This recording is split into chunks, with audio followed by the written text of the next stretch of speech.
Hola, buenas tardes. Em, Voy a poner video para que me puedan ver.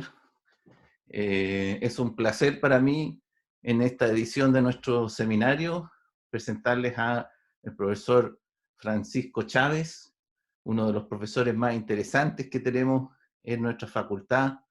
Yo lo pondría a él como modelo. Siempre estamos diciendo que tenemos que hablar más entre nosotros, ser más interdisciplinarios. Yo creo que ninguno en el departamento no ha tenido una buena conversación científica con el profesor Chávez. Ahí uno se da cuenta que es una persona con mente abierta, que ve hacia muchas áreas al mismo tiempo. Yo creo que es de esos científicos que en cualquier momento nos van a salir con un gran descubrimiento, precisamente porque tiene los ojos bien abiertos y percibiendo todo tipo de cosas. Así que, y también es un excelente divulgador, una persona muy buena en difusión, así que yo creo que va a estar entretenido lo que tenemos hoy día para conversar. Hola profesor, ¿cómo está? Eh, Hola Alex, hola a todo el mundo. lo escuchamos perfecto, estupendamente. Ya, Entonces le paso la batuta, profesor, el escenario es suyo. ya, bueno, muchas gracias Alex, Una muchas cosita, gracias a todos. voy a Sí, decir a la gente que por favor apague todos sus micrófonos y sus y cámaras los para que videos no también para que tengamos no se corten. interrupciones. ¿Ok? Yo voy a estar monitoreando, pero no soy 100% eficiente porque me absorbo con el seminario. Disculpe, profesor, la interrupción. Dele nomás. Ya, comencemos entonces. Bueno, primero darles la bienvenida a todos, esperando que estén donde estén, digamos, en sus casas, estén todos bien, digamos, y sin ningún problema. Eh, Alex me pidió el seminario hace como 4 o 5 semanas. Me imagino que en buena medida porque estaba viendo muchas de las cosas que yo comento en mis redes sociales, digamos, y claramente los microbiólogos estamos viviendo un momento único del mundo, digamos, no solo por esta cuestión de la pandemia del COVID-19, sino también, incluso desde antes, con temas de cambio climático que vamos a abordar también en el seminario, también aspectos de la microbiota que sabemos hoy día que tiene vínculos del sistema nervioso central a un rol que no sospechábamos en muchísimas enfermedades, digamos. Eh, de forma tal que acepté, digamos, reconociendo que, aunque todos ahora somos expertos en coronavirus, ¿cierto? Yo no soy virólogo, pero soy microbiólogo, así que de alguna forma algo sé de esto y algo sí en mis clases, tanto en las clases de microbiología como en las clases de ecología microbiana, digamos, donde con la Julieta Orlando también vamos a coordinar este año este curso y tenemos a los estudiantes, de hecho, invitados, lo mismo que estudiantes del doctorado de microbiología. La idea es hablar un poco de las pandemias, hablar un poco de la importancia de los microorganismos, hablar un poco de COVID-19 y todo lo que pasa, digamos, haciendo énfasis un poco en el mensaje que voy a tocar al final, de que las pandemias no solo son un problema médico, son, ante todo, o las enfermedades infecciosas, un problema medioambiental. Tenemos que verlo como tal y abordarlo como tal. Y también algo que hemos descubierto con esta pandemia es que las pandemias también, bueno, hemos redescubierto, porque claramente en la historia de la humanidad, digamos, muchos lo han percibido así, es un problema social muy grave, digamos. Es decir, tiene consecuencias políticas, tiene consecuencias económicas, y de eso un poco vamos a hablar también, digamos, todas las pandemias informáticas también, que pueden causar tantas o más muertes que las pandemias virales.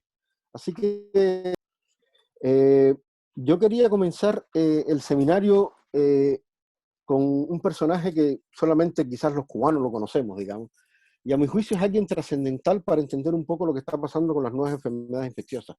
Y es Carlos J. Finlay, quien a finales del siglo XX, digamos, del siglo XIX, cerca de 1881, postuló que las enfermedades no solamente podíamos adquirirlo como pensábamos en esa época, o como se había demostrado en esa época, que podríamos adquirirlos por contacto directo, ¿cierto? Como sabemos que adquirimos las enfermedades, o también por consumir algún agua contaminada, como era el caso del vibrio, etcétera, sino que podíamos adquirirlo porque un vector, en este caso un mosquito, era capaz de transmitir las enfermedades.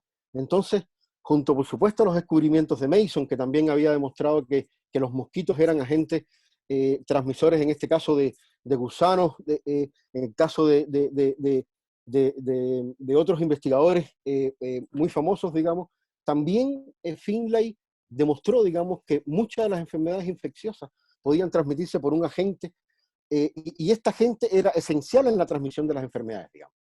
Y bueno, hoy día, como vamos a ver después, muchas de las enfermedades nuevas que estamos adquiriendo, las estamos adquiriendo precisamente por zoonosis, y estas enfermedades tienen vectores que son capaces de transmitir estas enfermedades, digamos. Esto es solo para los que estén interesados un poco en los grandes resultados que tuvo Finlay, digamos, donde permitió no solo incluso conocer la etiología de la enfermedad, sino que también incluso los tratamientos que podemos utilizar para poder abordarlos, teniendo en cuenta en este caso que hay vectores, por ejemplo, eliminar los vectores en este caso de que sean mosquitos, etcétera, etcétera. ¿Por qué digo esto? Y empiezo con el tema de Finlay. No solo porque es importante, digamos, entender que todas o muchas de las enfermedades infecciosas que estamos adquiriendo hoy día en el mundo son producto de zoonosis, digamos, son producto de transmisión entre animales y la estamos adquiriendo de ellos, sino también porque Chile junto con Canadá eran los únicos dos países en el mundo que no tenían este famoso Aedes aegypti, que es el mosquito que es capaz de transmitir, ¿cierto?, la fiebre amarilla, el virus Zika, el dengue, chikungunya, incluso otros parásitos también, digamos. Bueno, eso fue hasta el año 2018. Es decir, producto precisamente de lo que vamos a hablar después del cambio climático y muchas cosas, hoy día tenemos en mosquitos en el norte de Chile, llegó Arica, llegó Iquique, así que no nos extrañemos y no nos enteremos por la prensa después, y no digamos que no nos advirtieron los científicos, de que vamos a tener enfermedades que nunca habíamos tenido en Chile, producto de que están llegando vectores que nunca habían llegado, digamos. Entonces, yo quería precisamente empezar con esta diapositiva antes de que se me ocurriese un poco hablar de Finlay, digamos, porque hoy es un día bien especial, digamos. Hoy es 22 de abril y es el 50 aniversario del Día de la Tierra. Yo quise poner acá una frase de Lynn Margulis para hacer un homenaje de alguna forma también a un miembro de nuestro departamento, a quizás al miembro más ilustre que tenemos actualmente en nuestro departamento, Humberto Maturana, digamos, donde expresa precisamente que la vida es autopoyética, es un fenómeno fotosintético de escala planetaria. Es decir, ¿qué quiere decir esto? Que de alguna forma no solo lo que pasa en un organismo vivo es autopoyético, sino que incluso lo que pasa a nivel planetario es un problema autopoyético. Y eso es precisamente lo que quiero un poco traer acá en el seminario, es decir, cómo conectar las enfermedades que estamos teniendo con lo que está pasando en nuestro planeta. Porque lamentablemente yo veo muchas personas hablando de virus, veo muchas personas hablando de diagnóstico, veo muchas personas hablando de epidemiología, pero veo muy pocas personas hablando de cambio climático. Y lo que yo quiero que terminemos el seminario al final del día de hoy es precisamente que muchas de las enfermedades que estamos teniendo últimamente son producto del impacto del cambio climático y del impacto humano en nuestro planeta, digamos. Es así que justo precisamente para el tema de la COP25, muchos científicos se juntaron, digamos, para hacer una especie de declaración, consenso, digamos, grandes científicos como Ricardo Caviccioli, Kenneth Timis, etcétera, digamos, para alertar, digamos, y hacer un llamado a la comunidad científica de importancia de reconocer a los microorganismos, no solamente digamos, en la salud, digamos, humana, sino también en la salud planetaria, digamos. Hoy día conocemos que los microorganismos son esenciales en todos los ciclos biogeoquímicos que afectan el planeta, de forma tal que si de alguna forma impactamos el planeta, también estamos afectando, digamos, a los microorganismos, estamos afectando también el planeta, estamos afectando la composición elemental, digamos, del aire en la atmósfera, estamos cambiando la composición de los compuestos químicos en el océano, digamos. Entonces, en ese mismo artículo se hacía un énfasis particular precisamente en lo que está pasando ahora, digamos, en cómo el cambio climático y los cambios antropogénicos que trae consigo el cambio climático exacerban de alguna forma el impacto de los patógenos, no solamente en la salud humana, sino que también en la salud de los corales, en la salud de los vegetales que estamos cultivando, en la salud de los animales y, por supuesto, en la salud de toda la humanidad, digamos. Y precisamente en esto se enmarca todo lo relacionado con los patógenos que tienen un vector, los vector-borne pathogen, que se llama en inglés, digamos, y que son precisamente los que nos traen hoy día a colación en este seminario, digamos. Fíjense que esta gráfica es una de las que muestro siempre en mi clase de ecología de las enfermedades, en el curso de ecología microbiana y biotecnología ambiental, que son los hotspots, digamos, de enfermedades infecciosas antes que saliera COVID-19. Y fíjense que todas tienen el denominador común, que son todas enfermedades emergentes que estamos adquiriendo por zoonosis, ya sea que un ave, ya sea un murciélago, ya sea un insecto, ya sea un mono, ya sea cualquier otro animal, digamos, estamos adquiriendo las variantes, ya sea virales o ya sea bacterianas, digamos, las estamos adquiriendo precisamente de los animales que viven en wildlife, digamos. Esto entonces es trascendental, digamos, porque no voy a entrar mucho en detalle ahora de cómo el cambio climático está impactando precisamente la distribución de estos vectores, la distribución de los insectos, la distribución de los murciélagos, la distribución de las aves, o cómo precisamente el comportamiento humano con los tratamientos antibióticos están impactando en cómo estamos criando las aves, en cómo estamos criando los porcinos, pero lo que sí quiero que de alguna forma entiendan es que el impacto que tengamos en el cambio climático y las consecuencias que tiene este son un poco lo que tenemos que evidenciar, digamos. Es decir, si no atendemos las causas reales de el surgimiento de estos microorganismos emergentes, vamos a seguir teniendo pandemias cada cierto tiempo, digamos. Fíjense que también en las clases cuando yo hablo, y antes de entrar en una breve historia, digamos, de las pandemias para entrar directo en COVID-19, fíjense que yo pongo siempre esta diapositiva porque es bien ilustrativa, digamos, de cuáles eran las causas de muerte, tanto de hombres y mujeres, ¿cierto? En el último siglo, digamos. Fíjense que hasta los años 40, tanto hombres como mujeres moríamos de infecciones. Moríamos de tuberculosis, moríamos de muchísimas infecciones, ya sean virales, ya sean bacterianas, eran la causa de muerte número 1 en el mundo. Sin embargo, eso cambió radicalmente en los años 40, producto de dos acciones fundamentalmente. Una es el descubrimiento de los antibióticos, porque ya no moríamos tan fácil, digamos, de cualquier lesión que podíamos tener, no teníamos las complicaciones, digamos, que traen consigo, digamos, las infecciones, sino también las vacunas, que fueron esenciales, digamos, para erradicar muchísimas enfermedades que eran devastadoras, como vamos a ver en esta breve pincelada por las pandemias, por las grandes pandemias que hemos tenido en la humanidad, digamos. Entonces, entender que desde los años 50 ya no morimos de enfermedades infecciosas. Hoy día morimos de cáncer, morimos de condiciones al corazón, morimos de incluso accidentes de vehículos a determinadas edades con mucha más frecuencia de lo que morimos de infección. Y eso, yo creo que, es mi opinión, yo creo que nos relajó un poco como humanidad hacia las infecciones microbianas, digamos así. Bueno, si tenemos los antibióticos y tenemos las vacunas, yo creo que eso ha alimentado un poco todos los movimientos antivacunas, digamos, y muchos también de los problemas que tenemos con el mal uso de los antibióticos, que ha relajado, digamos, y también hace mucho tiempo los científicos estamos diciendo que vamos a tener un problema con los antibióticos en 15, en 20 años más a futuro, porque precisamente uno de los grandes problemas que no vamos a mencionar hoy día, digamos, es que toda la batería de armas que teníamos para luchar contra los microorganismos, de alguna forma los microorganismos ya crearon una forma para resistirlas, digamos. Entonces, tenemos que entender que las enfermedades infecciosas, yo creo que nos está quedando claro, digamos, con esta pandemia, son un mal muy complicado y que lidiar con enfermedades para las cuales no tenemos una vacuna son bien complicadas, digamos. ¿Hasta aquí todo bien? ¿Alguna pregunta? ¿Alguna...?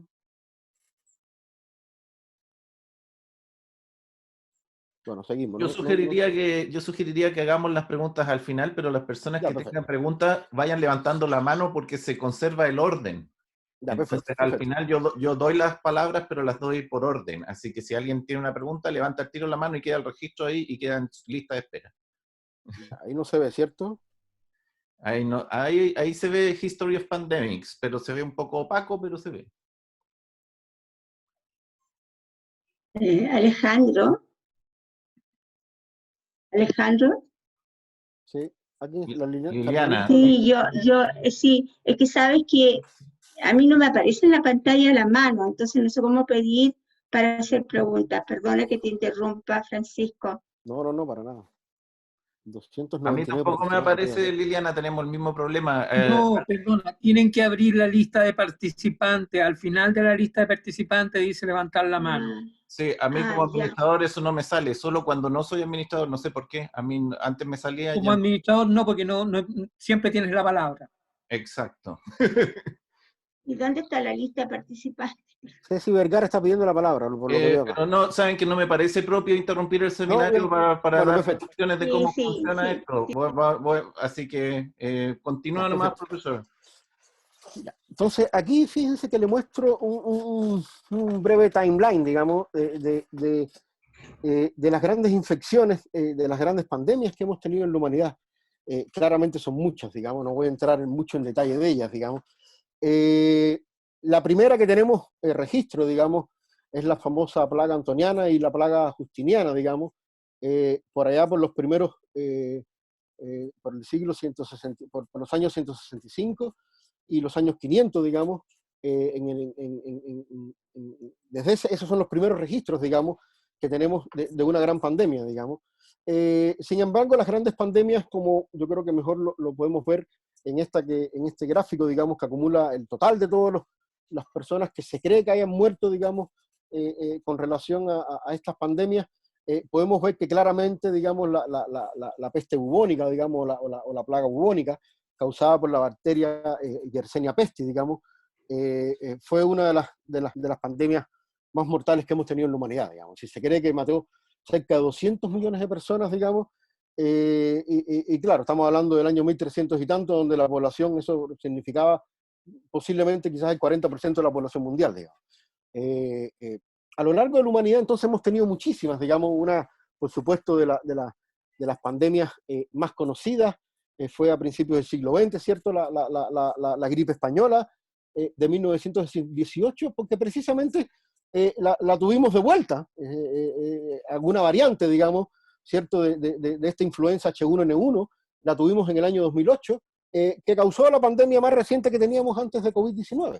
Entonces, esta idea de que realmente algunos microorganismos estos que hemos visto anteriormente, no es el caso de los coronavirus, sí es el caso de influenza, digamos, lo tuvimos alguna vez en la humanidad y nos causó un gran problema, y que podemos volverlo a tener ahora, no es una idea muy alocada, digamos. Y bueno, aquí pueden ver a COVID-19 como de alguna forma va aumentando, es decir, ya casi tenemos 170.000 muertos en el mundo por causa de esta enfermedad, menos en los datos que tenía John Hopkins, digamos, hasta hoy en la mañana.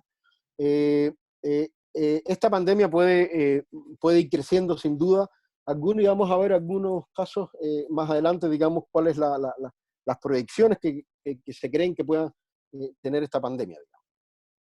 Entonces, antes de entrar en los coronavirus particularmente, quería hacer un resumen de esta de las enfermedades zoonóticas, digamos, porque fíjense que al final es llamativo, primero los vectores que se utilizan, ¿cierto? Porque no por gusto los insectos, uno de los pocos uno de los pocos mamíferos que es capaz de volar. Yo no sé, Ale debe saber más que yo, digamos, de cuáles son los mamíferos que son capaces de volar, digamos. Que las aves sean vectores de enfermedades infecciosas es algo bien llamativo, digamos. Y que precisamente muchos de los animales de corral que estamos teniendo y que estamos criando, ya sean cerdos, ya sean gallinas, etcétera, también sean reservorio de muchísimas enfermedades, tiene que llamarnos la atención, digamos, ¿ya? Las enfermedades son variadas también, van desde parásitos, desde nemátodos hasta virus, ¿cierto? Y también los órganos blancos son variados.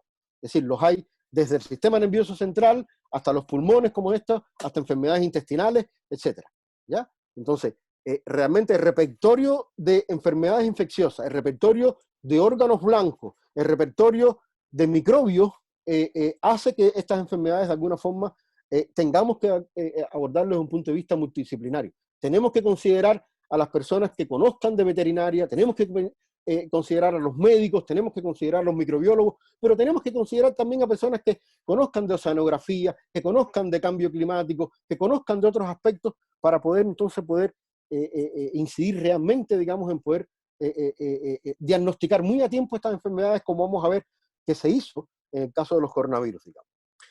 Entonces, los coronavirus, bueno, una breve pincelada de los coronavirus, digamos lo que aparece típico en Wikipedia, ¿cierto? Que son virus que son capaces de causar tanto enfermedades respiratorias como enfermedades intestinales, tanto en animales como en humanos, ¿cierto? Son todos virus de RNA, de cadena positiva, digamos, y tienen siempre una característica que vamos a ver detalladamente después estructuralmente en su genoma, digamos, que tienen tanto proteínas que son poliproteínas, que después de su procesamiento son proteínas que permiten, digamos, tanto la transcripción como la replicación viral, y tienen otras proteínas que les son esenciales, digamos, para precisamente reconocer los diferentes receptores del hospedero que le permiten la entrada a las células en los epitelios para poder hacer las infecciones, digamos.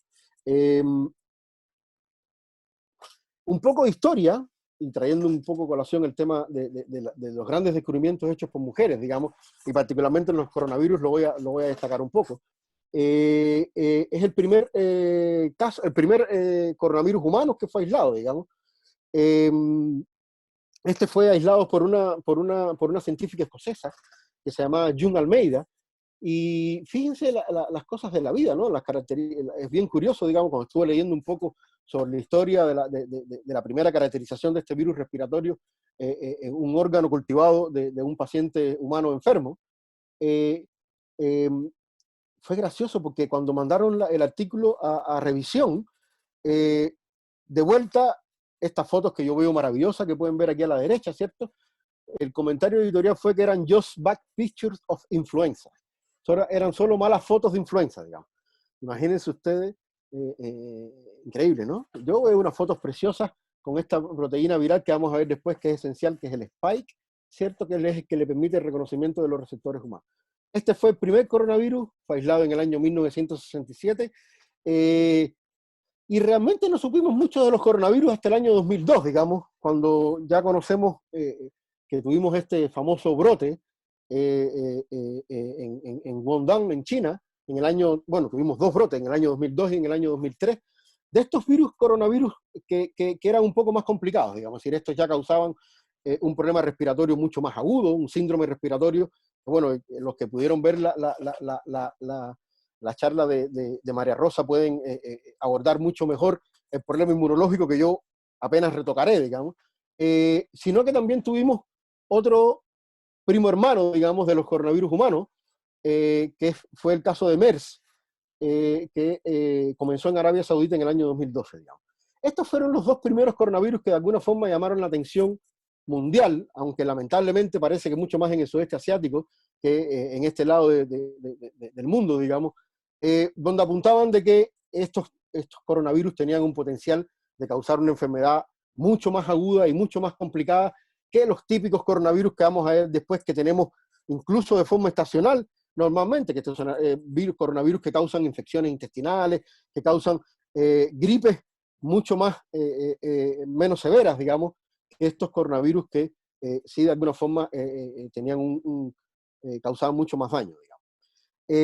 Y todo, pero fíjense que algo curioso, que cuando apareció los primeros casos de coronavirus o de estos síndromes respiratorios, no se sabía cuál era la fuente del coronavirus.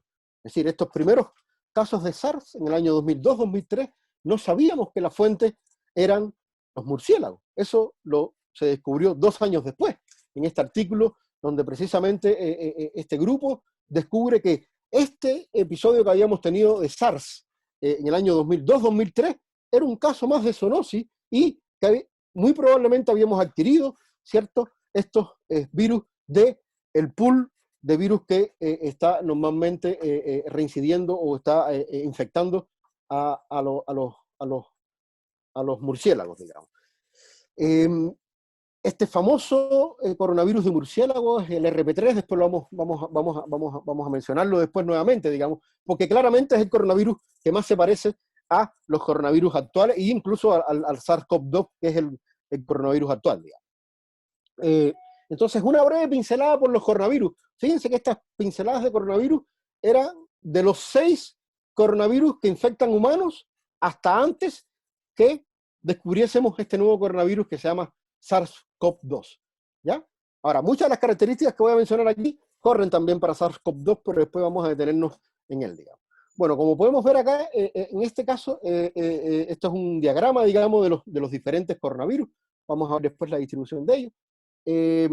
Todos forman una cápsula, unas partículas que tienen aproximadamente entre un tamaño entre 100 y 160 nanómetros. Como había dicho anteriormente, tienen un genoma RNA, disculpen, que tiene aproximadamente un tamaño entre 27 y 32 kilobases, digamos. Actualmente el SARS-CoV-2 tiene aproximadamente 29 kilobases. Y como les decía, tienen estas poliproteínas y estas proteínas estructurales que les son esenciales, que había mencionado anteriormente, digamos. Y algo que es esencial, que como habíamos demostrado, es que todos estos coronavirus, o muchos de ellos, tienen un origen en murciélago, es su huésped natural, digamos. Sin embargo, tienen huéspedes intermediarios. En el caso de SARS, ¿cierto? Descubrimos que el origen del coronavirus era un murciélago que de alguna forma había pasado a una civeta, creo que civet, es un mamífero, bueno, el Ale sabe mucho mejor que eso, digamos. Y en el caso de MERS, el origen también del coronavirus era murciélago, pero había pasado a camello, digamos, y ahí habían ocurrido las recombinaciones que dieron origen entonces al coronavirus MERS. Entonces, en este caso vamos a ver después cuál es lo que se está postulando para este nuevo coronavirus, pero quería que de alguna forma vieran que el origen de muchos de los coronavirus humanos, de alguna forma, es ya sea ratón o murciélago, digamos, y tenemos un intermediario hospedero. Ojo con los coronavirus que son transmitidos por ratones. En muchos casos causan diarrea y en algunos casos también diarreas pueden complicarse, digamos, ¿ya?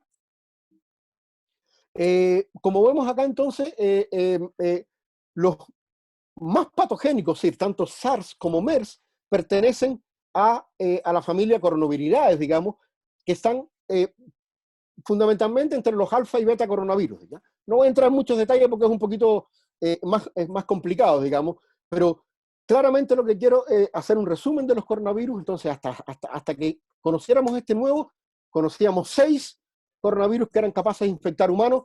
Existen cerca de 70 tipos de coronavirus que son capaces de infectar otros animales, pero capaces de infectar humanos solo conocíamos 6, y 2 de ellos, SARS y MERS, eran los más complicados, digamos, que habíamos enfrentado tanto en el año 2003 como en el año 2012.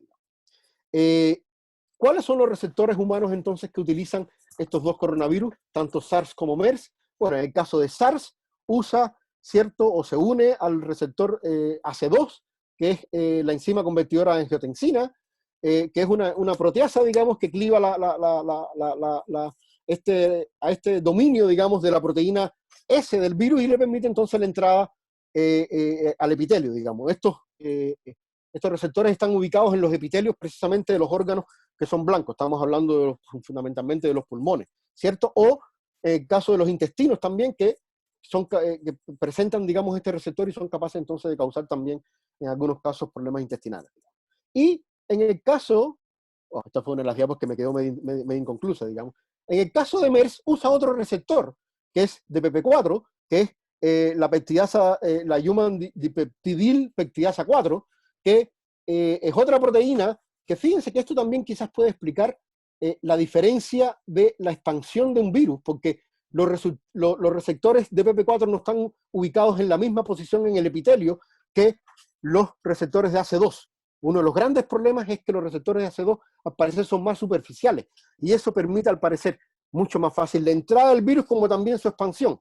Sin embargo, MERS, por ejemplo, no era de tan fácil contagio, digamos, porque precisamente una de las propiedades que tiene este receptor que utiliza es que están mucho más adentro en el epitelio, digamos, para poder ser reconocidos por el virus y causar su daño, digamos. Ahora, esto, es decir, el descubrir sobre todo que los murciélagos podían ser un reservorio de coronavirus que tenían un potencial para infectar humanos, causó realmente una revolución, digamos, en todas las enfermedades infecciosas, digamos, porque ya se nos unía, digamos, otro vector bien complicado, porque es capaz de durante muchos años, muchos investigadores hicieron precisamente búsqueda de tratar de hacer un catastro de todos los coronavirus que circulan, digamos, en los wildlife, que se llama, digamos, es decir, en la vida silvestre, digamos. Y fíjense, este famoso que digamos que de una forma ha causado un gran revuelo en el mundo, digamos, porque fue un artículo que en el año 2015, y analizando precisamente los virus circulantes de coronavirus que están en murciélagos, lograron encontrar y lograron sugerir de que había un riesgo muy grande de que hubiese reemergencias de estos coronavirus que habíamos tenido en el año 2002 y en el año 2013, digamos, y podía haber un pool de coronavirus que podían y que tenían la capacidad de infectar a los humanos, porque precisamente una de las pruebas, que no voy a entrar en detalles, que ellos hacen precisamente es utilizar células que expresan estos receptores y ver cuáles de los virus que están circulando de alguna forma tienen el potencial para infectar estas células humanas y causar un daño, digamos. Es así que este trabajo del año 2015, publicado en Nature Medicine, ya en su título es bastante explícito, digamos, pero fíjense que al final del resumen, una de las cosas que sugieren precisamente es el potencial de que podamos tener una reemergencia de virus que están circulando en las poblaciones de los murciélagos, digamos. Y no solo eso, sino que un poco lo que ilustra esta figura, y que es algo que vamos a mencionar después también para el nuevo coronavirus, está circulando ahora, es cuál es la estrategia que utiliza el virus poblacional, digamos. Y al parecer es una estrategia un poco complicada que genera cuasi especies que le permiten de alguna forma seleccionar algunas de las variantes que puedan ser mucho más infectivas, digamos. Entonces, estos trabajos no solo dieron las primeras luces de que había un potencial de coronavirus en la vida silvestre, que tenía la capacidad o tenía el potencial para causarnos un daño a los humanos, sino que también algunos visos de cómo podía ser incluso la distribución de estos virus y la transmisión de estos virus a los pacientes, digamos. Bueno, es así entonces, ¿cierto?, cómo llegamos a diciembre del año 2019 con este nuevo coronavirus que fue descubierto en Wuhan, en China.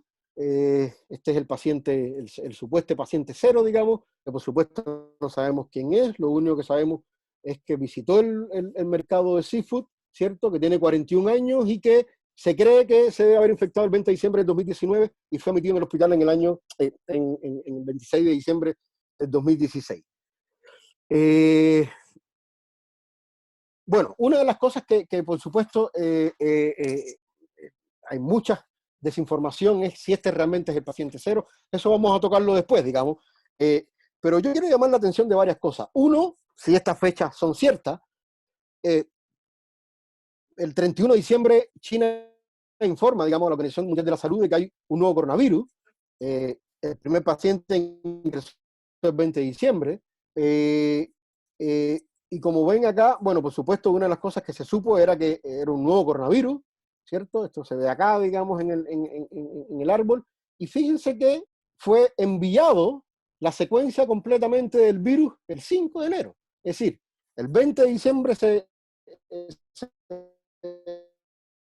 infectó el paciente, ya el 5 pusimos completamente la secuencia del paciente cero. Y esta es la secuencia, por supuesto, que se utiliza hoy día para la construcción de todos los árboles y es la que permitió precisamente toda la generación, como vamos a ver después, de todos los kits diagnósticos basados en PCR que permitieron. Eso para mí es bastante rápido, digamos. Ahora, si la enfermedad estaba antes o no, eso, bueno, queda uno a la investigación científica, claramente, y dos, a las especulaciones, digamos, porque lo único que podemos opinar es en base a los hechos que están publicados, digamos, y esto es lo que uno puede apreciar. El primer paciente entró el 20 de diciembre, es decir, entró al hospital el 26 de diciembre, se cree que le dio la enfermedad el 20, el 31 de diciembre se anuncia China, la Organización Mundial de la Salud, digamos, de que hay un nuevo coronavirus, y ya el 5 de enero todos en el mundo teníamos disponibilidad, digamos, para conocer completamente la secuencia de genoma humano. Créanme que en ninguna otra enfermedad infecciosa que hayamos padecido habíamos tenido una plataforma tan rápida, digamos, para conocer como la tenemos hoy día, como vamos a ver precisamente de las herramientas que se han creado gracias a esta pandemia y a otras pandemias anteriores, digamos. En ese mismo trabajo, por supuesto, en ese mismo número de Nature, digamos, salió otro artículo, digamos, donde, bueno, ratifica, digamos, precisamente mediante análisis de metagenómica, digamos, de las muestras directas de las nasofaringias, digamos, de estos pacientes, como fundamentalmente casi todas las secuencias metagenómicas eran de este nuevo coronavirus, ¿cierto? Y lo que sí demostraron entonces en este otro artículo es que es capaz de usar el receptor entonces AC2 como lo usa SARS. Y una de las primeras preguntas que teníamos que saber era, ¿cuál de los dos receptores humanos usa? ¿Utiliza angiotensina 2 o utiliza DPP4? Bueno, en este artículo, y como se ve aquí a la derecha, digamos, con células GELA, ¿cierto?, que expresan ya sea el receptor humano, el receptor de hurón, creo que es, el de mouse, entre paréntesis no funciona, demostraron entonces que este nuevo coronavirus es capaz de usar entonces el receptor AC2 para sus infecciones. Y que pacientes, por supuesto, que fueron infectados, en este caso creo que eran 5 pacientes, todos los pacientes tenían un estado inicial IgM, digamos, y tenían anticuerpos de alguna forma que habían levantado contra este virus, digamos.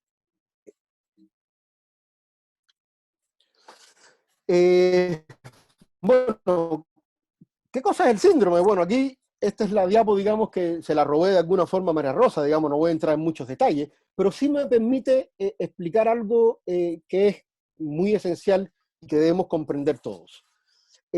Las enfermedades no son producto solamente del ataque de un microorganismo, ya sea una bacteria o un virus. Es decir, el daño que nos causan las enfermedades pueden ser también producto de la reacción de nuestro sistema inmune hacia esas enfermedades.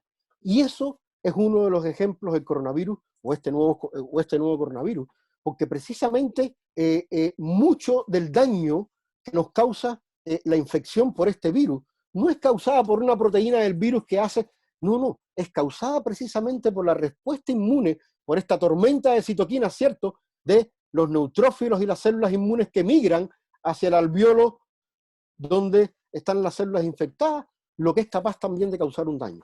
Y esto es esencial entenderlo por varias razones, porque también derriba un poco el mito de que una persona que tiene una buena salud, y solamente aquellas personas que tengan diabetes o que tengan alguna inmunodeficiencia, son capaces de morir o tener una infección severa con este virus. No, personas sanas que también puedan tener una respuesta exacerbada contra este virus, pueden también sufrir un daño muy severo, incluso la muerte, digamos. Es decir, tenemos, aunque muy pocos por suerte, personas jóvenes que están muriendo por esta enfermedad, pacientes jóvenes sanos que están teniendo problemas con esta enfermedad. Y eso, como único podemos entenderlo, es que las enfermedades son producto de una interacción entre un virus o un microorganismo o una bacteria y un sistema inmune que de alguna forma reacciona. Es por eso que algunas personas sencillamente adquieren este virus y no les pasa nada. Son completamente asintomáticos. Otras personas adquieren este virus y sencillamente desarrollan una gripe normal. Y sencillamente otras personas adquieren este virus y son capaces de desarrollar este síndrome que puede causarles incluso la muerte. Entonces, ¿de qué depende este resultado de la interacción? Bueno, precisamente depende de esta interacción, de cómo este virus interacciona con esta persona y cómo está el sistema inmune de esa persona para poder entonces reaccionar ante ese virus, digamos. Bueno, esto es solamente algunos de los trabajos recientes, es decir, recordemos algo, este virus lleva apenas 100 y tantos días que lo conocemos. Es decir, es algo increíble que podamos incluso hablar todas las cosas que estamos viendo ahora y todo el desarrollo de la ciencia que se ha hecho, que se ha podido de alguna forma plasmar, digamos, con esta infección, digamos. Esto permite ratificar un poco lo que había demostrado el artículo anterior, ¿cierto? Que demostraba que este virus utiliza el receptor de AC2, pero también empieza a dar algunos visos del mecanismo y también de que algunos medicamentos, digamos, o algunos inhibidores que pueden bloquear precisamente esta entrada del virus pueden de alguna forma ser un buen candidato, como vamos a ver después, para una cura o por un tratamiento de estas enfermedades, digamos. Es decir, el virus entra por AC2 y precisamente una de las cosas también que conocemos que ha creado este virus es mutaciones que le permiten una unión mucho más efectiva a AC2 que el virus SARS que habíamos conocido en el año 2002, digamos. Entonces, fíjense cómo que también, gracias a los estudios estructurales, podemos conocer un poco de por qué este virus está causando, los daños que está causando, digamos, y podemos compararlo de alguna forma con los otros virus, digamos. Esto es algo que quiero dejarlo mencionar, digamos, mencionado porque precisamente es algo que es muy importante para saber qué es lo que va a pasar a futuro, digamos. Esto, aunque todavía no lo sabemos, digamos, es una hipótesis, pero es muy probable que la evolución que está teniendo el virus, ya sea en murciélago como en humano, es precisamente no mediante variantes que crean una mutación o un cambio, sino variantes o cuasi especies que se llaman, que son una población de variantes de recombinación de diferentes fragmentos que de alguna forma pueden surgir o pueden tener un proceso de selección natural, proceso darwiniano, digamos, de selección natural, que pueda emerger entonces un virus nuevo.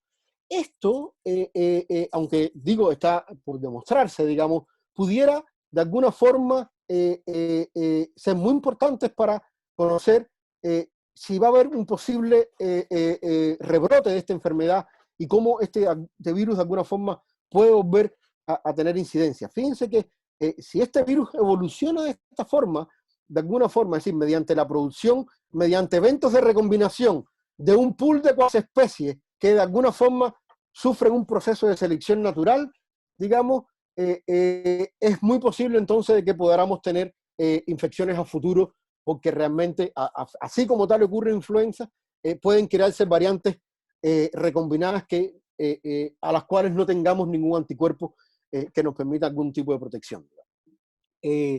Bueno, ¿cómo detectamos el virus? Gracias precisamente a que tuvimos completamente la secuencia, digamos. Aquí, esto imagino que lo conocen muchos, digamos. Hoy día tenemos un kit diagnóstico que nos permite certeramente, en el caso de que hayan al menos 3.000 partículas virales en la muestra, digamos, poder detectar el virus por partidores específicos, cierto, que reconocen diferentes. Aquí están los juegos de partidores, digamos, que reconocen tanto el marco abierto de lectura 1, como la proteína S, como la proteína E, o el Ribosomal Binding Domain que reconoce el receptor AC2, que es bien específico de este virus. Es decir, tenemos un set diagnóstico mediante la reacción en cadena de la polimerasa, ¿cierto?, que nos permite, una vez que colectamos la muestra, que extraemos su RNA y que hacemos esta cuantificación en un tiempo aproximado de, bueno, podemos sumar ahí, digamos, un rango de unas 4 o 5 horas, ¿cierto? Podemos conocer si una persona es positiva o negativa a la presencia de este virus, digamos. Y también tenemos entonces estos kits serológicos, ¿cierto? Ya basados, que esto lo explicó mucho mejor María Rosa, digamos, ya sea en la detección tanto de anticuerpos tipo IgA o tipo IgM, que nos permiten de alguna forma poder conocer ya no la presencia del virus, sino el rastro de la respuesta que tuvimos hacia él, ¿cierto? Hay mucha gente levantando la mano, pero bueno, eso tú lo ves, Ale, ¿cierto? Sí, sí se ve en la... Ya, ya. Bueno, sí, mucha gente que me está diciendo que no se pudo conectar porque ya llegamos a los 300, pero bueno. Bueno, ¿qué sabemos del origen de transmisión? ¿Cuáles son los posibles vectores? ¿Cuáles son los animales modelos que se están usando de alguna forma para investigar? Esta fue la parte que más rápido tuve que hacer, digamos, pero ojalá que podamos entenderlo. Esto es solamente alguna comparación para que vean cómo comparamos el virus. Es decir, claramente todavía estos son datos que se están acumulando. De hecho, todavía no tenemos los datos acumulados anuales de qué número de pacientes, digamos. Vamos a ver después los datos al día de hoy. Pero ¿qué pasa si comparamos SARS, MERS, COVID-19 e influenza? Bueno, el R0, que es esta tasa, digamos, de reproducción, no es tan alta, es decir, es de las más altas, digamos, que tiene. Sin embargo, el grado de hospitalización es bien alto. Es decir, aproximadamente el 20% de las personas requiere hospitalización. Sin embargo, en el caso de SARS y MERS, si bien el número de personas infectadas son mucho menores, casi todos los casos requerían hospitalización. Es decir, SARS y MERS, y sobre todo MERS, es un virus que es mucho más complicado. Fíjense que el caso del MERS tiene un porcentaje de muerte de 35%. es decir, un porcentaje de fatalidad de 35%. Sin embargo, COVID-19 varía según los países, está alrededor de un 3,4, puede bajar a 1, y tanto en algunos, a 0, y tanto como tenemos en Chile en otros, pero claramente, sea la cifra que sea, incluso las que lo dan alrededor de 1%, es 10 veces más letal, digamos, que el virus de la influenza, digamos. Ahora, sí es mucho menos letal, por suerte, que los virus anteriores. Pero ojo, pudiera crearse alguna variante o no, no sabemos. Todos estos virus son de origen de murciélago, así que tenemos que tener ojo, no que se cree una variante que tenga la capacidad, digamos, de causar el daño que causa MERS y la capacidad de expandirse que tiene SARS-CoV-2, digamos, ¿ya?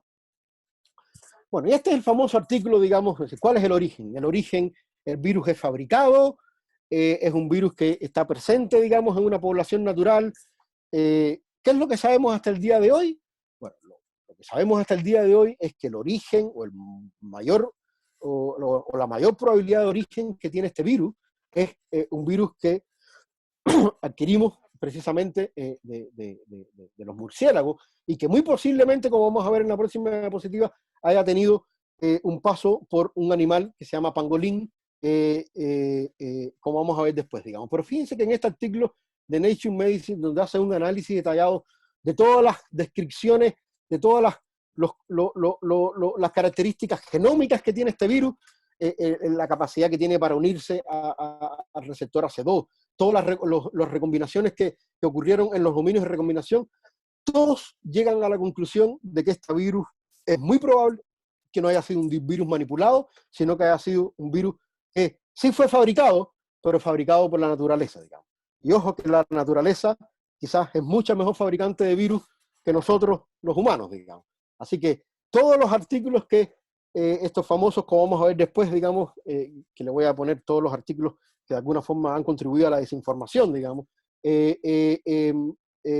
apuntan, digamos, a que el virus realmente, el origen, o el probable origen, digamos, es precisamente una combinación o una recombinación que haber ocurrido, digamos, entre el virus del pangolín, que si bien es 91% idéntico al virus actual de SARS-CoV-2, tengan en cuenta que el virus SARS-CoV-2 es 97% idéntico al virus de murciélago. Sí, 97% idéntico al virus de murciélago, no tenemos ninguno, por supuesto, que es 100%, aunque sí tenemos que señalar que la población de coronavirus que conocemos de murciélago es muy baja, ¿ya? Entonces tenemos que, por eso que darle el muy probable origen es una recombinación que debe haber ocurrido. ¿Por qué? Porque precisamente el virus de murciélago por sí solo no tiene la capacidad de infectar humanos, porque no tiene las características de esta región de la proteína que le permite reconocer el receptor humano. Sin embargo, el pangolín sí tiene esa región. Entonces, por eso es que es muy probable que ha sido un evento de recombinación, digamos, entre la capacidad que tiene estas secuencias del pangolín de reconocer el receptor AC2 y la capacidad entonces que tiene este coronavirus de murciélago, digamos, capaz de causar esta enfermedad, digamos. Entonces, ¿qué llegamos a la conclusión con esto? De que, al igual que los anteriores coronavirus, ¿cierto? Que habíamos mostrado acá, en la figura anterior, es decir, todos, a excepción de estos dos, tienen un origen de murciélago. El caso de este coronavirus también sería de origen de murciélago, y es muy probable origen intermediario, sería un pangolín, como antes había sido un cebet, ¿cierto? O había sido un camello, una civeta, o había sido un camello. Ojo, que el pangolín es uno de los animales exóticos que más se trafica en el mundo. Entonces, ojo también con el tema de cuáles son los posibles animales que podríamos tener en naturaleza, digamos, que de alguna forma pudieran ser vectores. Y esto de alguna forma llama a destacar la importancia que tenemos que estar vigilando los animales que tenemos en la vida salvaje, porque de ahí estamos adquiriendo tanto las últimas enfermedades como el virus del SIDA, como el virus West Nile, como estos virus coronavirus, como los virus de dengue, etcétera, etcétera, etcétera. Entonces, entender que el monitoreo de la vida salvaje es esencial para conocer las posibles pandemias que podamos tener a futuro, es algo que tenemos que comprender que es esencial, digamos. Bueno, lo que se sabe de la transmisión, bueno, claramente se puede transmitir incluso por vía aerosol, Esto es un ensayo que se hizo con hurones, donde no solamente demostraba de alguna forma que estos hurones eran capaces de ser infectados, sino que eran capaces de transmitir también de alguna forma la infección, digamos. Este es un modelo bien curioso, porque de alguna forma ustedes conocen que estos animales son capaces de estornudar, digamos.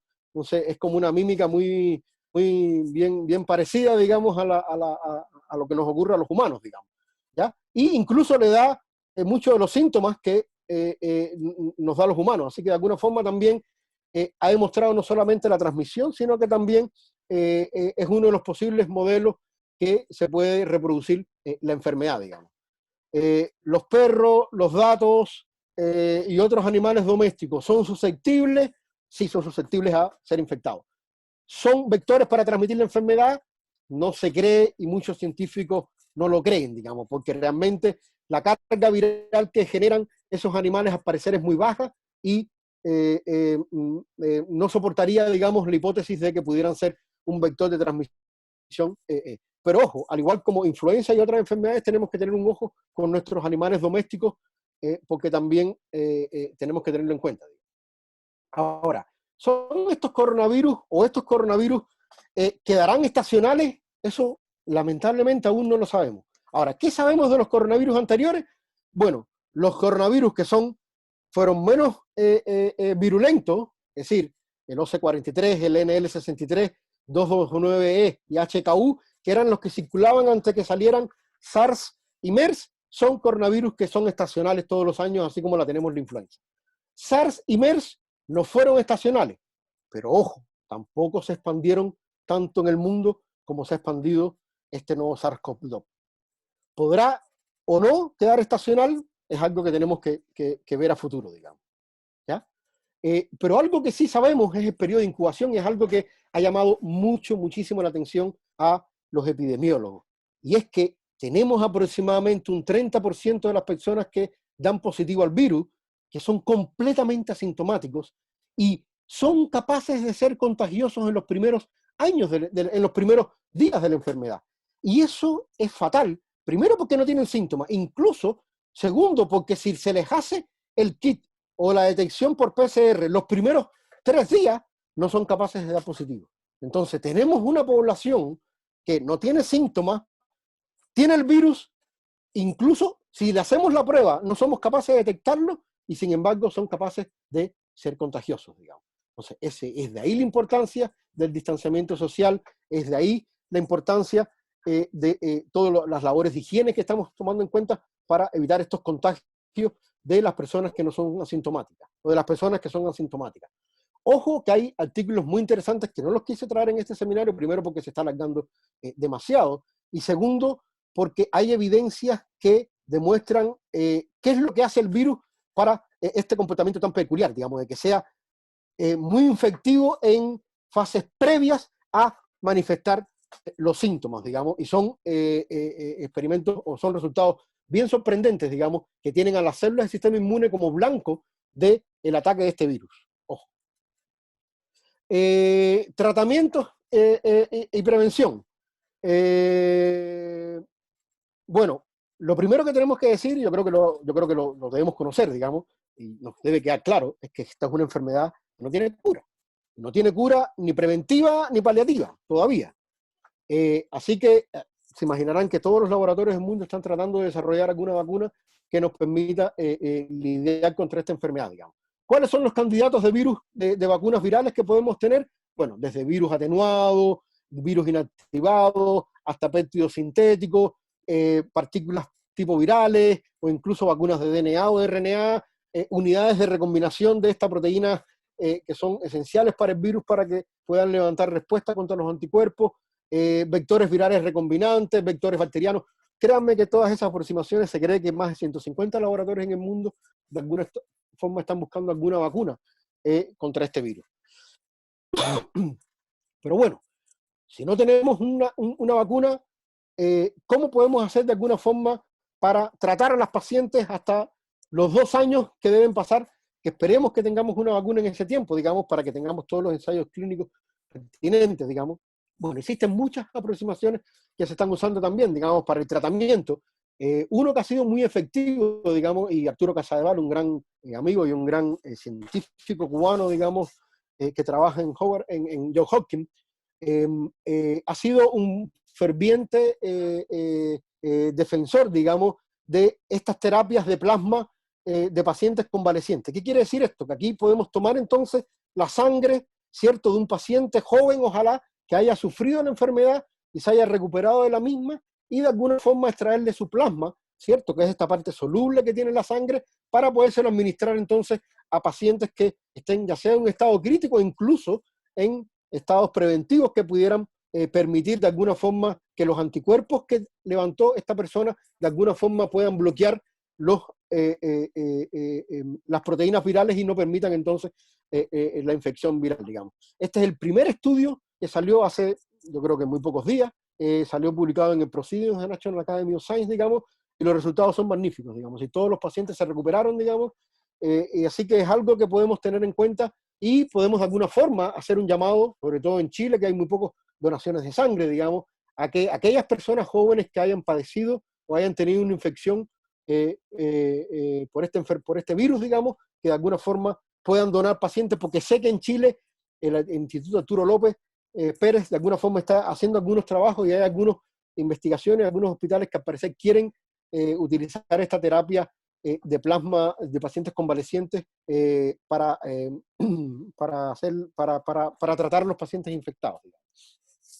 Otro, alguien que por supuesto no se podía quedar detrás, las empresas Gilead, digamos, que fue la que hizo el famoso antiviral Tamiflu, que es el que conocemos, que se utilizó, digamos, para evitar o para tratar la pandemia de influenza, digamos. Ellos desarrollaron este inhibidor, que se llama Remdesivir, digamos, que se utilizó, si mal no recuerdo, para ébola, creo, y de alguna forma permite también el bloqueo de la entrada del virus. Y hace muy pocos días también salió, 10 de abril, digamos, los resultados que también son muy buenos, digamos, para el uso de este medicamento, digamos, para el tratamiento de los pacientes que tienen esta enfermedad, digamos. Y algo que nos concierne a los chilenos, digamos, es uno de los estudios que si bien no es un tratamiento, digamos, pero sí fue un estudio muy importante, digamos, que fue estudiar cuál es la capacidad que tiene este virus para sobrevivir en determinadas superficies. Se analizaron plásticos, tela, incluso cuál es la sobrevivencia que tiene este virus en los aerosoles. Y como podemos ver en este gráfico, digamos, lamentablemente el virus es capaz de sobrevivir unas pocas horas en los aerosoles, lo cual es algo complicado. No estamos diciendo que todavía se transmite por vía aérea, no.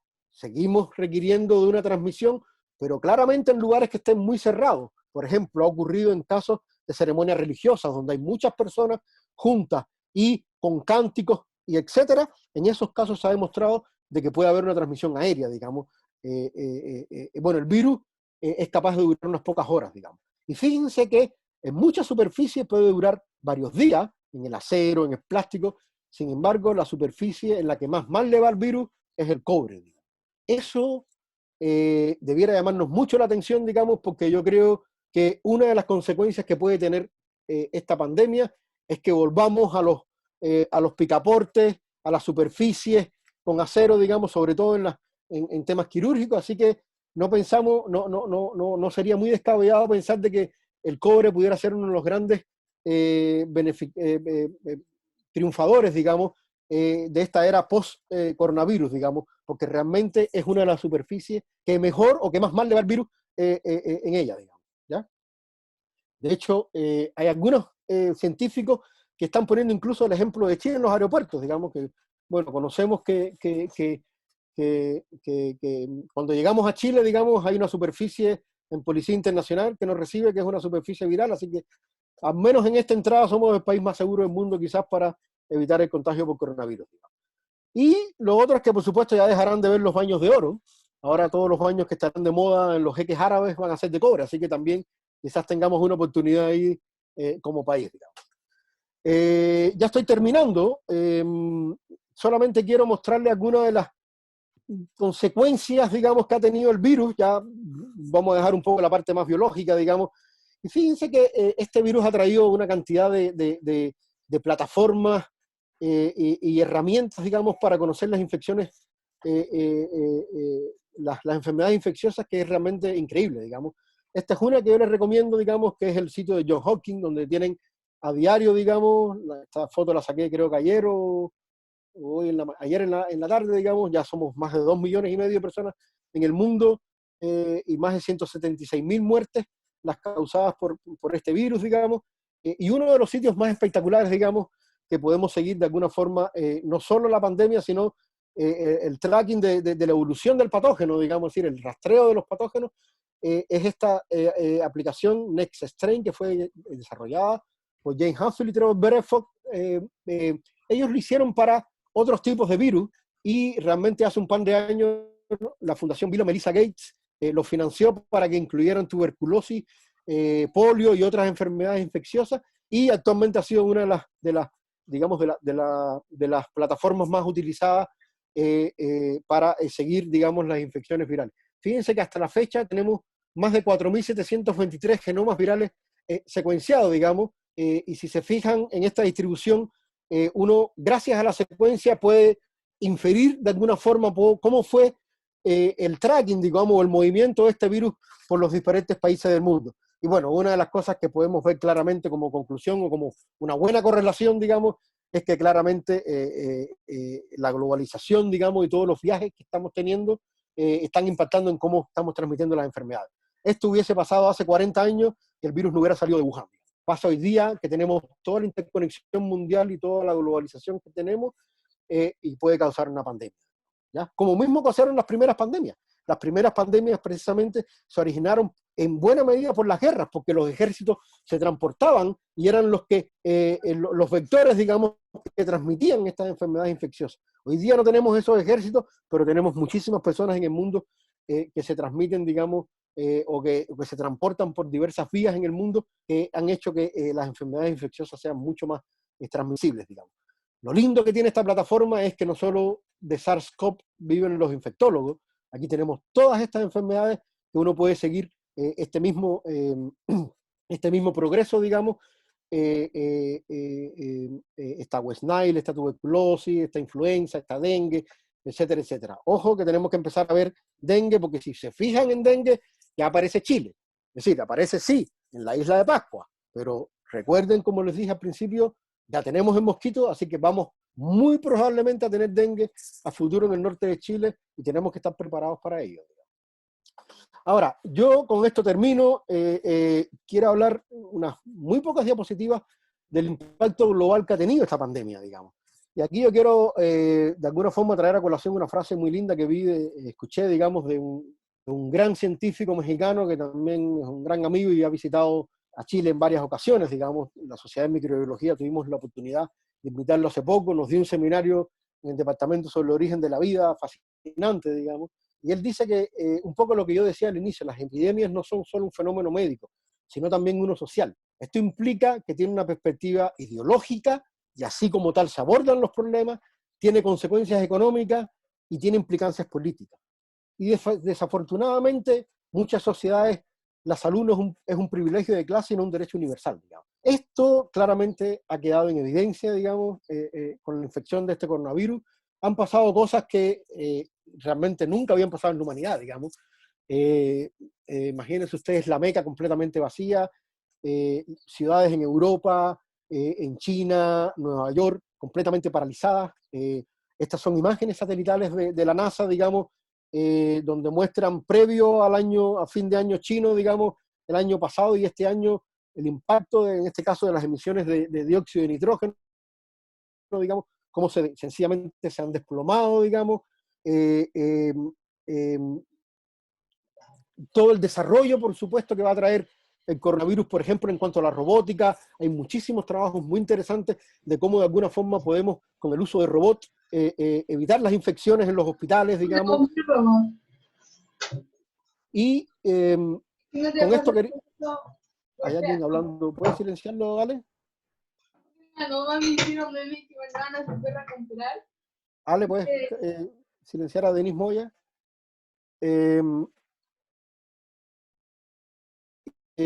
Y por último, unas preguntas que quedan al aire, digamos. ¿Puede de alguna forma un virus o una infección viral afectar, digamos, los derechos humanos?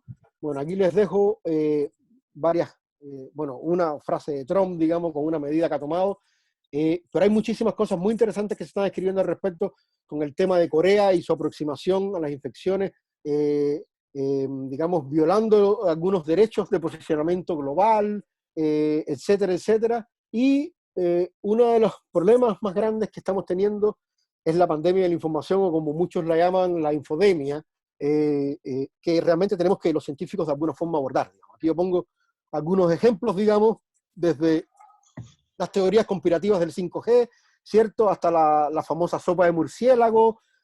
Ojo, si adquirimos el coronavirus, no fue que nos comimos un murciélago vivo. Los coronavirus tienen heces, digamos, y las heces tienen cargas virales altísimas, digamos.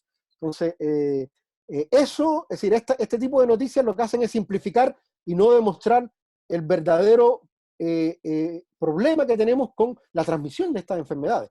Por supuesto, hay algunos que dicen que el virus es chino, es fabricado, digamos, y incluso los chinos dicen que el virus es gringo, ¿ya? Porque en Wuhan, para los que no lo conocen, digamos, en noviembre fueron los Juegos Militares, digamos, mundiales, así que los que les gusten las conspiraciones, ahí tienen muchísimas, digamos, para seguir. Mi consejo es que confiemos en la ciencia. Es decir, si el virus es chino, si el virus es gringo, lo vamos a saber a futuro, digamos. Entonces, enfoquémonos en la pandemia, digamos, y contribuyamos a la difusión científica, digamos. Esto es el último diapositiva que quiero mostrarles. Precisamente, esto es un esfuerzo que hemos hecho, digamos, con un gran amigo que se llama Allen Lausanne. Él es un dibujante, digamos, y de alguna forma hicimos esta tira, digamos, donde demostramos la importancia de los microorganismos en el planeta, digamos. Es decir, los microorganismos son los primeros habitantes de este planeta. Durante más de 2.000 millones de años, la vida solo fue bacteriana. Durante casi 3.000 millones de años, la vida fue completamente solo microbiana.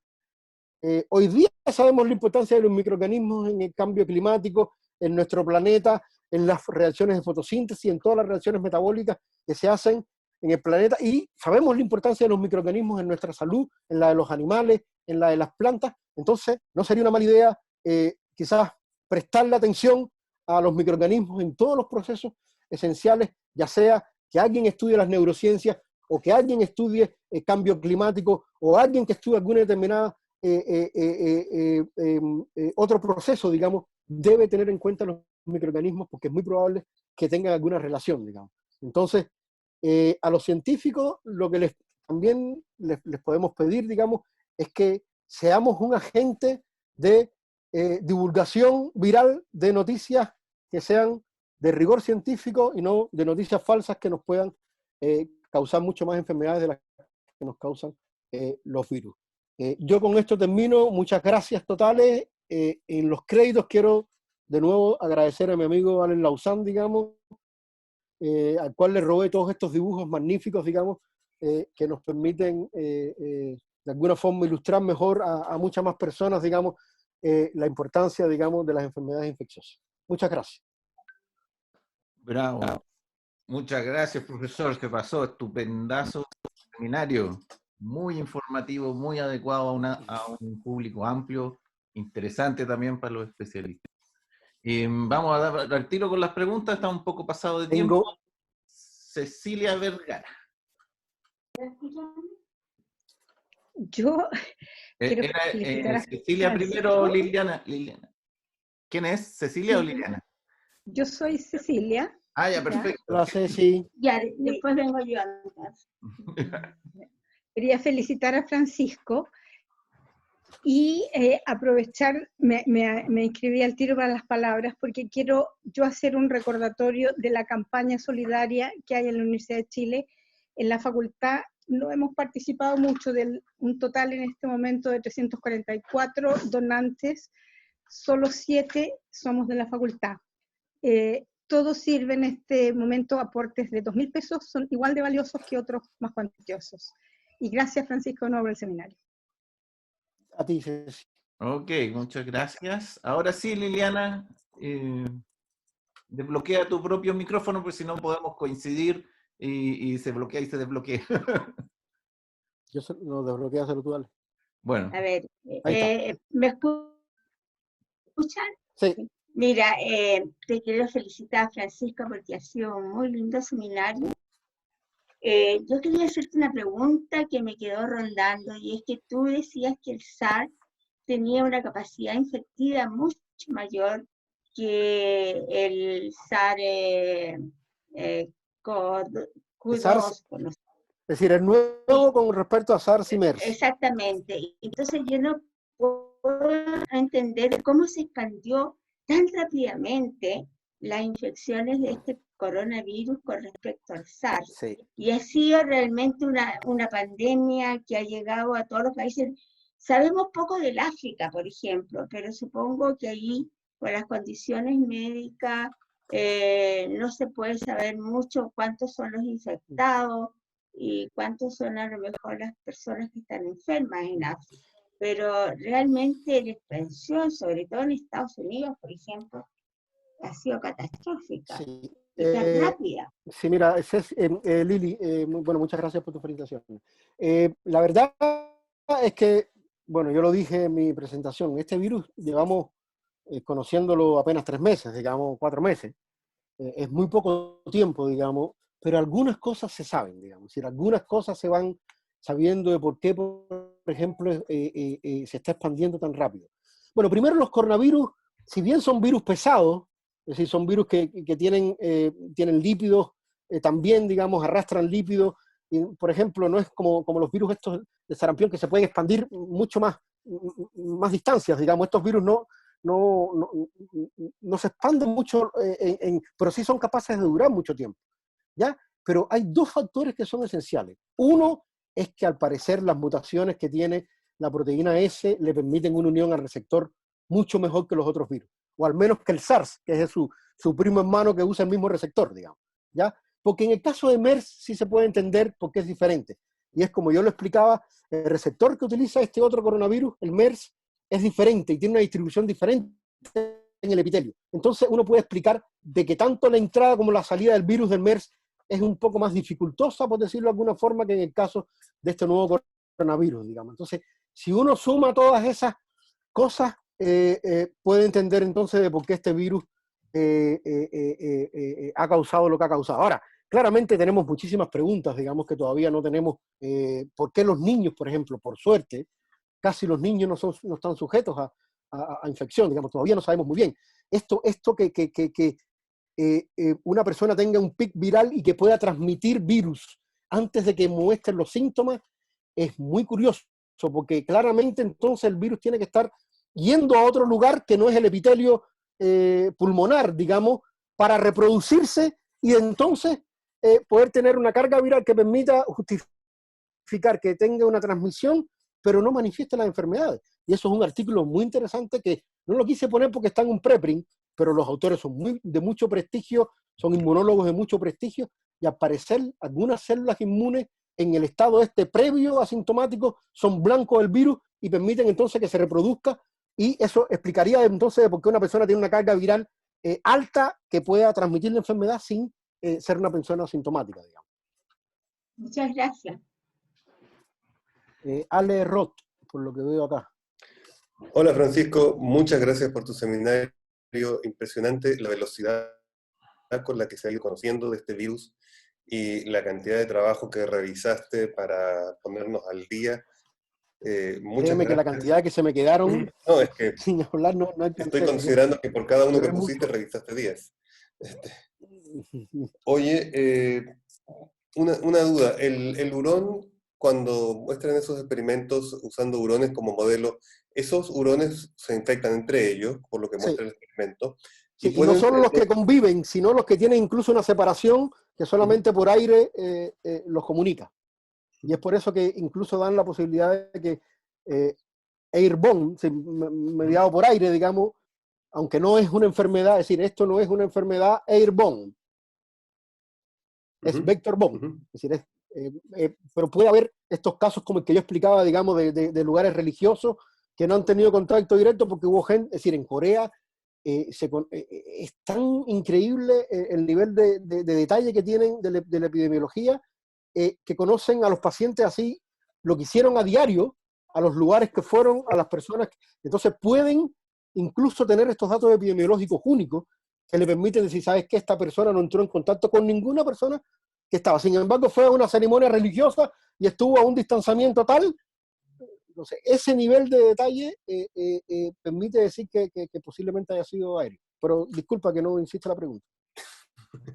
No, porque es un tipo de animal que se ha puesto algo de moda también dentro de los animales domésticos. ¿Okay?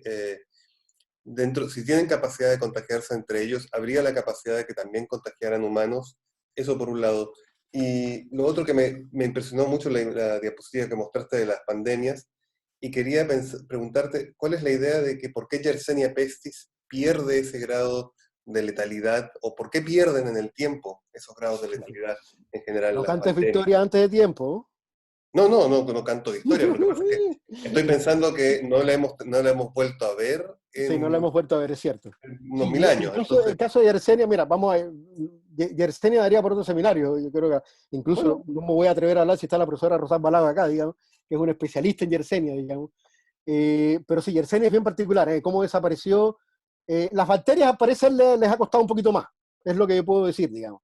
En esta reemergencia hay muchos más patógenos virales que patógenos bacterianos, ¿ya? Parece que las bacterias con los antibióticos realmente la tuvimos, pero ojo que están viniendo las bacterias resistentes a antibióticos. Entonces, se van a venir Yersenias complicadas, yo no lo descartaría, ¿ya?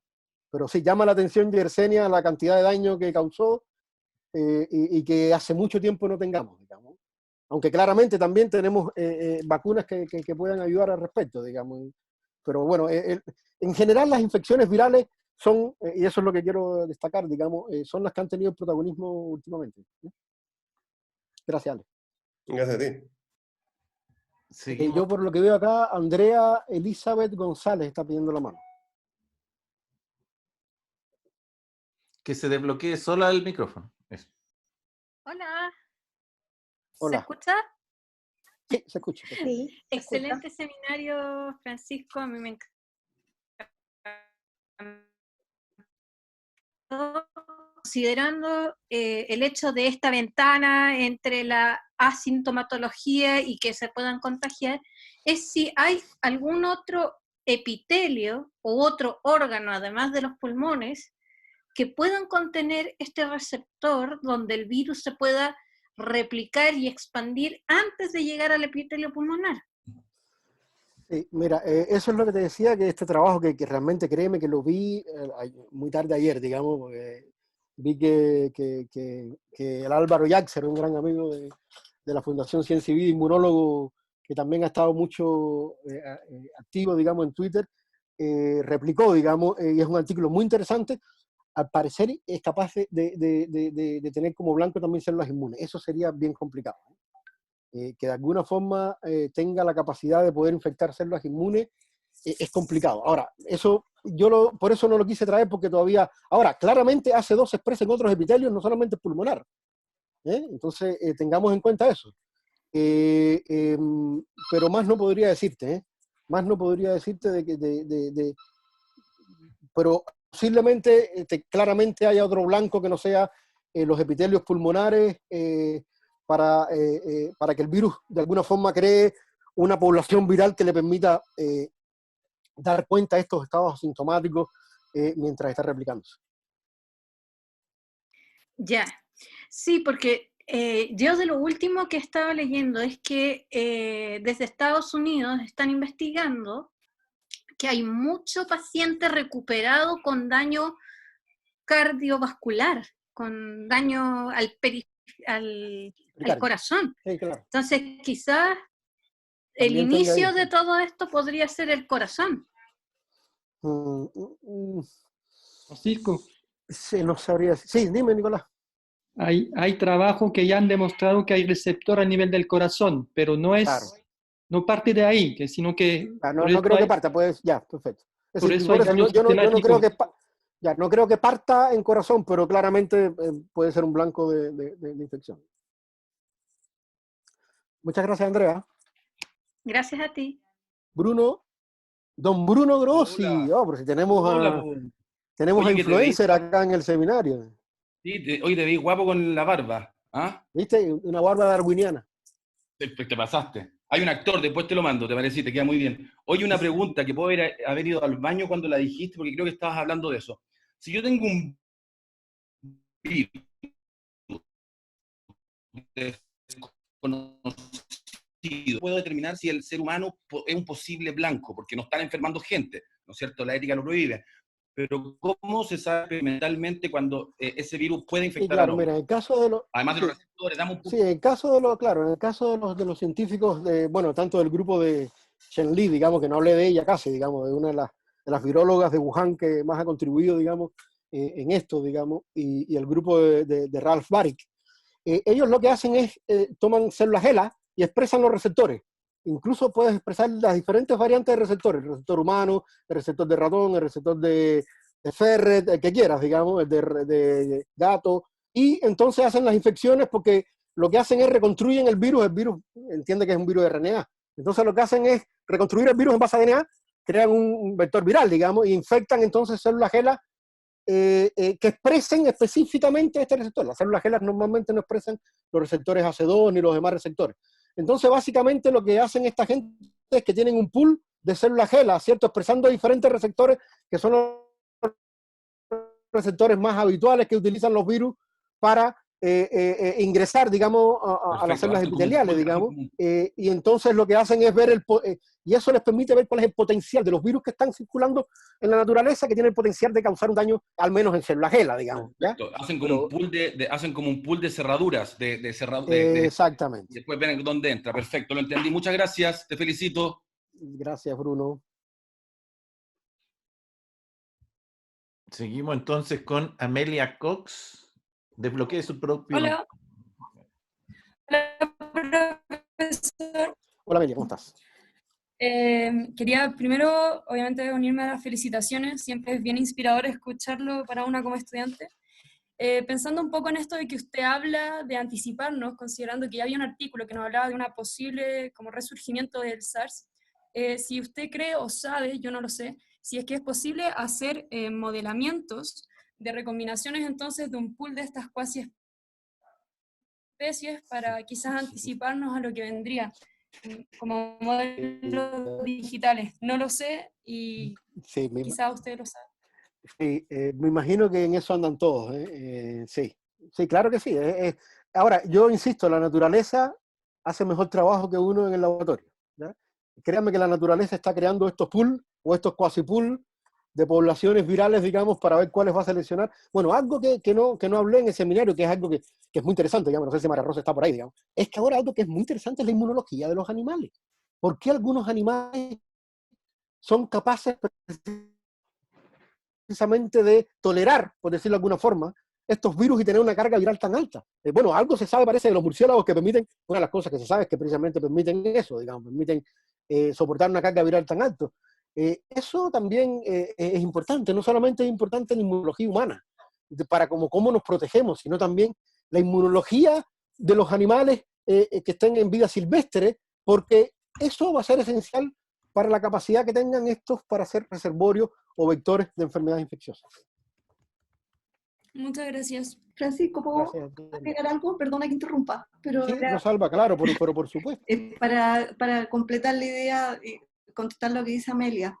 En realidad todo eso se ha pensado, sobre todo para otros virus, sobre todo el virus de la influenza, que es transmitido también zoonóticamente, como dice Francisco, lo explicó, digamos que algunos, sobre todo las más mortíferas, han venido de recombinación con animales, y particularmente se hacen estudios de migración, por ejemplo de aves, que se le teme mucho para el virus de la influenza, y se estudian las cargas virales, qué variantes tiene, etc. O sea que lo que tú dices, Amelia, se debería hacer, o se hace simplemente. Y se está esperando una pandemia, se ha estado esperando, o sea, todo el mundo estaba esperando la pandemia. Lo único que todos calcularon que la pandemia iba a ser del virus de la influenza, así como fue el H1N1, iba a ser en realidad de influenza y que podía ser muy mortífera. O sea, esto se estaba esperando, y lo triste de ver es que estándose esperando, sabiendo la Organización Mundial de la Salud, todas las cosas que había que hacer, sabiendo en los países, digamos, más poderosos, tomar las medidas para cómo controlar una pandemia, sabiendo todo lo que había que hacer, la verdad de que los pilló a todos como que viene pero no viene, y no se tomaron las medidas, ¿cierto? Verdaderamente existían las medidas, existían, no las tomaron. Rosalba, yo les recomiendo, hay un evento que se llama Evento 101, que fue una simulación que hizo Howard Hughes junto con el Foro Económico Mundial y la Fundación Bill y Melinda Gates, que fue un ejercicio bien entretenido, porque lo que hicieron fue una especie de simulación de pandemia. Bueno, esa simulación fue en noviembre de 2019. ¿Ya? Noviembre de 2019. La simulación la hacen con un coronavirus. En este caso, la adquiríamos del chancho. Era la predicción que hacían y ojo, la adquiríamos en Sudamérica, particularmente en Paraguay. Fíjense. Y lo que aparece en ese, eran como un programa televisivo, como simulando qué pasa con las líneas aéreas, qué pasa con los hospitales, qué está pasando con esto, es lo que está pasando ahora. Es increíble. Es de noviembre de 2019 y es impresionante. Es decir, es todo lo que está pasando ahora en un ejercicio táctico, digamos, que hizo Howard Hughes para demostrar cómo estábamos preparados y qué pasaba con países que estaban en elecciones, qué pasaba con los respiradores. Hablan de los respiradores, los ventiladores. Es increíble. Bueno, eso para los que les gustan las conspiraciones, ahí los dejo.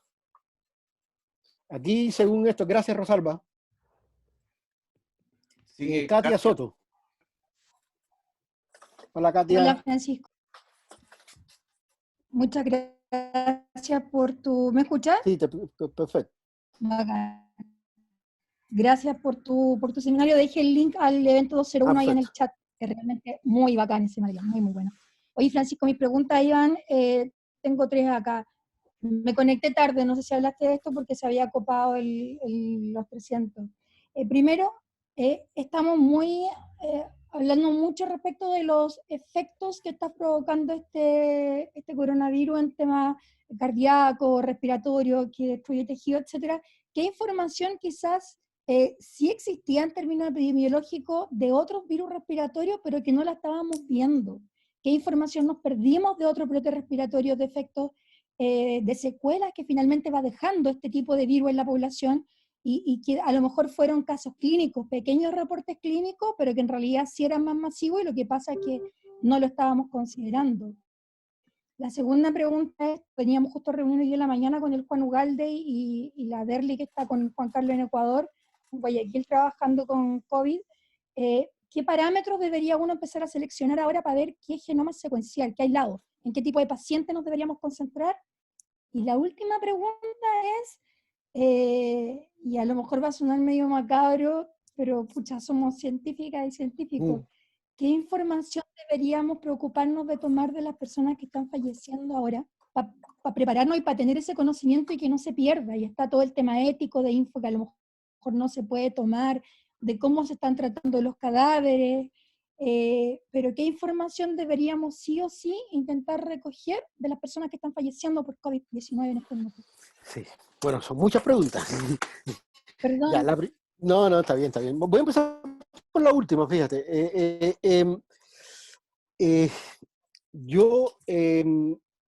Fíjense que, a ver, 2 cosas. Uno, y lo voy a vincular un poquito con la primera, digamos, con otras enfermedades respiratorias. ¿Sabes que yo creo que en Chile no nos ha ido tan mal porque estamos habituados a tener enfermedades respiratorias graves por otros virus, como es el caso de sincicial, como es el caso de influenza? Hay países, por ejemplo, como Cuba, países más tropicales, que este tipo de influencias que están asociadas a periodos de mucho frío, de un invierno muy duro, no tienen, yo creo que les ha ido más mal.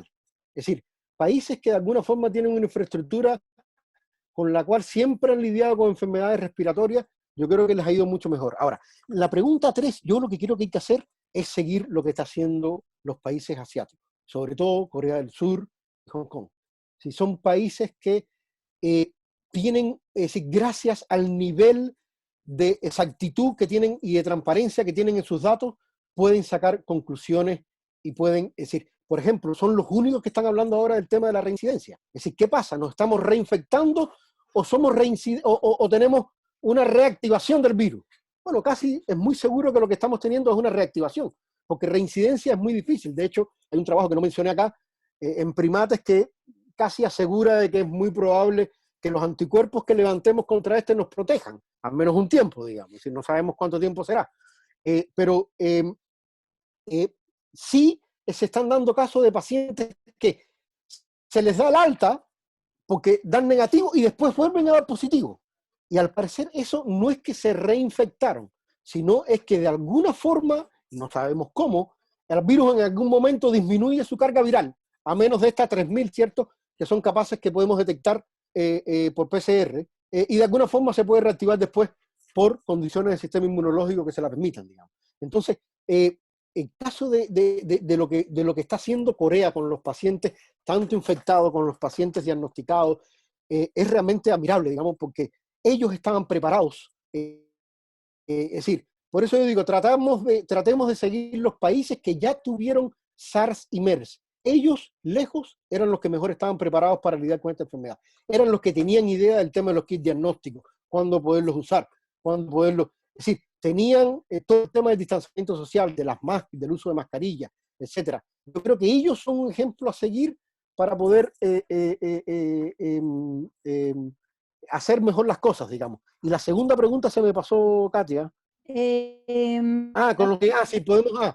Mira, yo creo que si podemos secuenciarlo todo es mejor, digamos. Ahora, claramente, lo que hacen muchas personas es, si uno sabe que, si por ejemplo en Corea uno puede seguir el brote, es decir, no seguir no secuenciar virus que sepamos que son de la misma rama contagiosa, por decirlo de alguna forma. Es decir, que podamos, ojalá, secuenciar virus de diferentes regiones, de personas que han venido de diferentes lugares.